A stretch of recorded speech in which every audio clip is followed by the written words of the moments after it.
शरणं गच्छामि धम्मं शरणं गच्छामि संघं पुद्गल में 5 तत्व होते हैं जिन्हें स्कंद भी कहा जाता है। इसके साथ ही विषयों की जानकारी रखने के लिए हमारे 5 यान भी होते हैं। मनुष्य में बातों को सही और गलत समझने की क्षमता होती है, लेकिन जीव जंतुओं में बातों को सही और गलत समझने के लिए परीक्षण करने की क्षमता नहीं होती है। इंद्रिय ज्ञान के अनुसार अगर जानवरों में भी देखें तो उनको ठंड लगती है तो सर्दी से बचने के लिए या तो धूप की ओर जाते हैं या फिर किसी चीज से खुद को ढक लेते हैं, और अगर उनको गर्मी लगती है तो वो छांव में लेट जाते हैं। अर्थात अपना बचाव करना तो जानवर भी जानते हैं। इससे यह पता लगता है कि वो भी अपनी इंद्रियों का इस्तेमाल करके चीज़ों को महसूस कर सकते हैं। उनमें भी बहुत सारी चीज़ें होती हैं, जैसे ध्वनि होती है, स्वाद होता है और भी बहुत सारी चीज़ें। जानवरों की बुद्धि अधिक विकसित नहीं होती, हालांकि वो इंद्रियों का इस्तेमाल हमारी तरह ही करते हैं। अगर जानवरों की बात करें तो उनमें बस प्रज्ञा की कमी होती है, साथ ही चेतना की भी इनमें कमी देखी जाती है। सिर्फ इंद्रिय ज्ञान ही रह जाता है। हमारी 5 इंद्रियों के माध्यम से ही हम अपनी इच्छाओं की प्राप्ति कर सकते हैं और उन्हें तृप्त कर सकते हैं। भौतिक चीजों के माध्यम से अपने शरीर को तृप्त कर पाना संभव नहीं होता है। इंद्रिय ज्ञान से चाहे कितनी भी भौतिक सुख सुविधाएं उपलब्ध हो जाएं, लेकिन मन को तृप्त करना संभव नहीं होता। आप देख सकते हैं कि बहुत सारे लोगों की अच्छी जिंदगी होने के बाद भी लोग अक्सर दुखी रहते हैं। तो इससे स्पष्ट है कि सिर्फ इंद्रिय ज्ञान से ही सब कुछ संभव नहीं होता। यदि हमारा मन शांत होता है तो हमारा शरीर भी विचलित नहीं होता। अगर मन में परिवर्तन कर सकते हैं तो हमें इसके बारे में सोचना चाहिए और रुचि भी दिखाना चाहिए। इसकी कई विधियां होती हैं कि किस प्रकार से हम चित्त में अपने परिवर्तन कर सकते हैं। भारतीय दर्शनों में, बौद्ध दर्शनों में और अन्य में विवेचना दी जाती है, तो इसे समझना चाहिए कि आपको इससे क्या फायदा हो सकता है। बौद्ध धर्म में जैसा कि कहा गया कि अपने चित्त में आपको परिवर्तन करना चाहिए, तो चित्त में परिवर्तन करने के लिए श्रद्धा मात्र पर्याप्त नहीं होती। श्रद्धा से हो सकता है थोड़ा बहुत परिवर्तन भी हो जाए, लेकिन पूर्णतः संभव नहीं है। दलाई लामा ने कहा कि बहुत सारे धर्मों में, चाहे वो हिंदू हों, मुस्लिम हों, सिख हों या ईसाई हों, वो श्रद्धा पर विश्वास करते हैं, लेकिन बौद्ध धर्म में इससे परे और इससे हटकर अपने ज्ञान के द्वारा जानने के बाद विश्वास करने की बात कही जाती है। संस्कृत परंपरा के अनुसार भी अगर अध्ययन किया जाए तो ज्ञान यानी कि प्रज्ञा पर बल दिया जाता है। इसीलिए प्रज्ञा पारमिता सूत्रों में प्रज्ञा पर विशेष बल दिया गया है। इंद्रियों का अगर आधार देखा जाए तो उनका आधार मजबूत नहीं होता, जितना छठवें चित्त का आधार मजबूत होता है। सबसे महत्वपूर्ण मनुष्य ज्ञान को माना जाता है, क्योंकि मनुष्य में सोच विचार की क्षमता के साथ साथ कर्तव्य परायणता का भी गुण होता है, इसलिए मनुष्य को श्रेष्ठ माना जाता है। फिर भी इसके बाद भी जितनी भी समस्याएं इस दुनिया में उपलब्ध हैं, वो सभी मनुष्य के द्वारा ही उत्पन्न की गई हैं, ना कि जानवरों की वजह से। जितना ज्यादा मनुष्य खुद को विकसित समझता है, उतनी ही ज्यादा समस्या भी पैदा करता है। तो यहां पर देखने का यही है कि इसमें वास्तव में सही प्रकार से ही ज्ञान होना चाहिए, लेकिन सही ज्ञान ना होने के अभाव में हम झगड़े, फसाद, लोगों को परेशानी उत्पन्न करते हैं। अध्ययन का तरीका गलत होने से समाज में बहुत तरीके की परेशानियां पैदा होती हैं, जिन्हें हम बुद्धिजीवी कहते हैं। ज्यादा से ज्यादा परेशानियां उनके द्वारा ही उत्पन्न होती हैं। भारत के मनोविज्ञान की व्यवस्था पर विचार करते हैं कि हम किस प्रकार अपने मन की मानसिक स्थिति को समझ सकते हैं।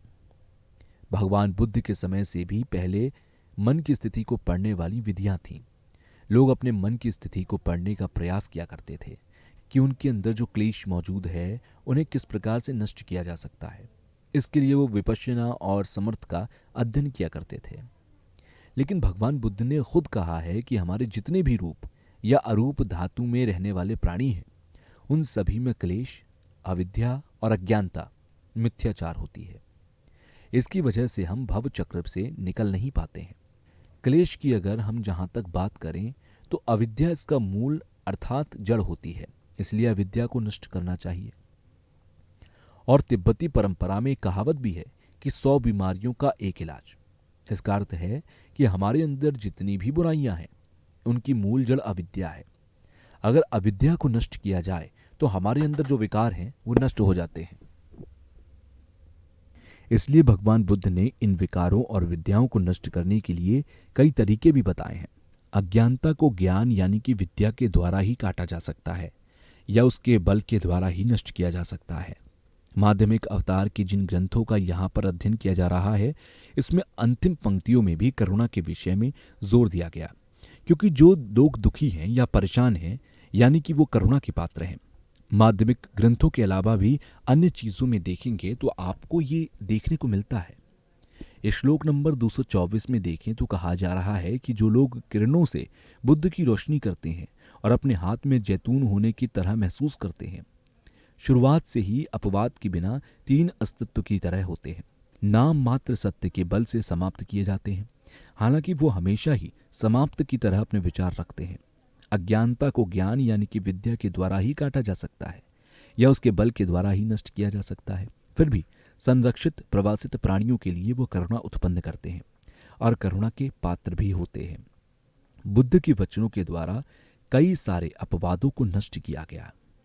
अपवाद के 224वें श्लोक में कहा गया कि जो समस्याओं से जूझ रहे होते हैं उनके ऊपर करुणा करनी चाहिए, यानी कि वो करुणा के पात्र होते हैं। दलाई लामा इसमें बताते हैं कि बिल्कुल उसी प्रकार से कहा जा सकता है जैसे कि आप आभासी चीजों को सत्य मान लेते हैं। जब कोई उत्पादन मौजूद नहीं होता है तो उसका रूप और कोई आकार भी नहीं होता। वास्तव में ये 7 तरीकों से स्थापित नहीं होता है। पूरी तरह से विश्लेषण के बिना घटकों का आकार और रूप नहीं माना जा सकता। 7 तरीकों से अस्तित्व में क्यों नहीं किया जा सकता है? योगी अस्तित्व को नहीं ढूंढते हैं। जब रथ को आग से जला दिया जाता है तो उसका कोई अस्तित्व नहीं बचता है, क्योंकि उसके सभी घटक नष्ट हो चुके होते हैं। इसी तरह स्कंद भी नष्ट हो जाते हैं। जिस प्रकार घटक नष्ट हो सकते हैं, जो चीज मौजूद नहीं है सिर्फ अस्थिर है। जो चीजें स्थिर होती हैं तो उसका उत्पादन भी नहीं होता और विघटन भी नहीं होता है। पवन पावन जी आगे टिप्पणी करते हैं कि जो चित्त मातवादी हैं कि जब परीक्षण के दौरान जिस चीज पर वो रखा जाता है उसे कुंसी कहते हैं, जो उसी प्रकार का आधार है। इसे परिमाण परीक्षण वृहद परीक्षण के दौरान देखा जाए तो ये चीजें भी अपने अस्तित्व में नहीं होती हैं। एक बार तिब्बत के एक प्रकांड विद्वान से मुलाकात हुई। वो 1959 में भारत आए थे। उन्होंने कहा कि विकल्पों को बनाने की आवश्यकता नहीं है, विकल्प हमारे अंदर पहले से मौजूद होते हैं। इस श्लोक नंबर 165 से देखते हैं कि एक अस्तित्व में कारक होने से कार्य अस्तित्व में नहीं होता। बिना मैं कि मैं अपने अस्तित्व में नहीं है। यदि एक कारण उत्पाद का उत्पादन करता है तो एक कारण और है कि उस कारण से अगर परिणाम उत्पन्न नहीं होता है तो उसका कोई कारण नहीं है। परिणाम भी जब उसके कारण में मौजूद है, उत्पाद भी कारण से उत्पादित होता है, तो हमें जानना चाहिए कि किससे क्या होता है। आपके लिए एक कारण परिणाम नहीं होता है, इसलिए तथाकथित परिणाम रहित कारण अस्तित्व में नहीं होते हैं। कारण और परिणाम दोनों ही हमारे लिए भ्रम है, दोनों का कोई अस्तित्व नहीं है। दोषों का पालन करें जिन्हें अस्वीकार करने से खंडन होता है। जब इसका उल्लेख किया जाता है तो सिर्फ आपकी स्थिति पूरे तरीके से नष्ट हो जाती है। उस समय आप अस्वीकार की वस्तु खारिज करने में असमर्थ हो जाते हैं। आप अपनी स्वयं की कमी के कारण कुछ भी विवादित स्वीकार नहीं कर सकते। इस श्लोक नंबर 170 में क्वांटम फिजिक्स के बारे में इससे जोड़कर देखा जाता है कि कुछ चीज़ों में लोग खुद चीज़ों को आसानी से समझ सकते हैं, लेकिन दूसरों के लिए आसान नहीं बनाते। उसी तरह निहित अर्थ को समझें। यहाँ पर शून्यता के बारे में जिक्र किया गया कि शून्यता 2 प्रकार की होती है, बाह्य और आंतरिक। रूप की प्रकृति को बाहरी शून्यता कहा जाता है। बुद्धिमानों द्वारा शून्यता को वर्णित किया गया है। शून्यता की सत्यता को शून्य होने के लिए जाना जाता है, जिसे शून्यता कहा जाता है। उसे शून्यता का शून्य कहा जाता है। इसे दूर करने के लिए सिखाया गया कि शून्यता की अवधारणा क्या है। जो शून्यता सभी 10 दिशाओं की शून्यता है वो बहुत वृहद है। शून्यता को वृहद समझने के लिए सिखाया गया है। श्लोक नंबर 210 के आगे भगवान बुद्ध के गुणों के बारे में व्याख्यान किया गया। पहले से ज्यादा उच्चतम गुण प्राप्त करने के लिए इस पर अपरिवर्तनीय बनने की प्रार्थना पूरी करता है। उनकी प्रार्थना पूरी तरह से शुद्ध होती है, इसलिए भगवान बुद्ध ने उन्हें निरोध से उठाते हैं। ये आसक्ति के बिना मन दोषों के साथ एक साथ नहीं रहता। दुख यानी कि कष्ट पूरी तरह से नष्ट हो जाते हैं। वो तीनों लोकों का गुरु बन जाता है। परम पावन जी ने कहा कि भगवान बुद्ध ने अंतिम धर्म चक्र परिवर्तन में भगवान बुद्ध ने दो जो धर्म चक्र परिवर्तन किए थे, उनमें से पहले धर्म चक्र में भगवान बुद्ध ने कहा था कि सभी धर्म स्वभाव से सिद्ध होते हैं, जबकि दूसरे धर्म चक्र में भगवान बुद्ध ने कहा कि सभी धर्म स्वभाव उसे सिद्ध नहीं होते। दान करने के लिए भगवान ने अंतिम धर्म चक्र यानी कि तृतीय धर्म चक्र में इसकी व्याख्या की। एक प्रकार से उसमें समाधान देखने को मिलता है। और फिर जो भगवान बुद्ध के गोत्र हैं उसके बारे में अगर अच्छे से जानना चाहते हैं तो उत्तर तंत्र का अध्ययन करना चाहिए। उत्तर तंत्र में अच्छी तरह से भगवान बुद्ध के गोत्र की व्याख्या की गई है। उसमें तंत्र को जोड़कर या ना जोड़कर शून्यता की व्याख्या अच्छी तरह से की गई। इसमें देखा जा सकता है कि तंत्र को किस प्रकार से रखकर या ना रखकर शून्यता का व्याख्यान किया जा सकता है। सूत्रों की तरह शून्यता की व्याख्या किस तरह से की जा सकती है, ये भी देखने को मिलता है। इस प्रकार शून्यता की दो प्रकार की व्याख्या है। जो भी संस्कृत धर्म होंगे या जो धर्म हेतुओं से मिले हुए धर्म होते हैं वो परिवर्तनशील होते हैं। तो इसका मतलब यही है कि ये तो उसे उत्पन्न होने की वजह से ही उसमें परिवर्तन का नियम हुआ। यदि सूक्ष्म चित्त की व्याख्या को और बेहतर तरीके से समझना चाहते हैं तो बाह्य समाज जो तंत्र है उसमें व्याख्या देखने को मिलेगी। और आगे उसमें तथागत गर्व के बारे में भी व्याख्या की गई है कि वास्तविक तरीके से तथागत गर्व की बात करते हैं वो किस प्रकार से है। अवगुणों और अज्ञानता को नष्ट करने की बेहद आवश्यकता होती है। बिना अवगुणों को नष्ट किए हम बौद्धत्व को प्राप्त नहीं कर सकते हैं। तो इस प्रकार के आवरण हमारे जो क्लेश हैं, हमारे क्लेशों के द्वारा ही आसक्ति या इम्प्रिंट्स होते हैं, जिन्हें अवगुण कहते हैं। सूत्र नंबर 8, 9, 10 को देखें तो भगवान बुद्ध को प्राप्त करने के अलग अलग तरीके होते हैं। तंत्र के हिसाब से अगर देखें तो हमारे जो सूक्ष्म चित्त हैं उनके आधार पर ही रूपकाय को प्राप्त करने की कोशिश की जाती है। जैसे कि पूर्व में कहा गया कि 8वें, 9वें और 10वें भूमि को हम प्राप्त करेंगे तो हमारे गए अवगुण नष्ट हो जाते हैं। चित्त की सूक्ष्म अवस्था को समझने के लिए उत्तर तंत्र को पढ़ने की आवश्यकता होती है।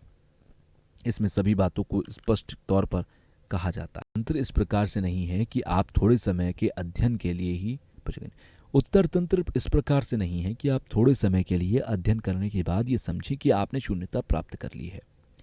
सिर्फ उत्तर तंत्र मात्र पढ़ लेने से बौद्धत्व की प्राप्ति नहीं है।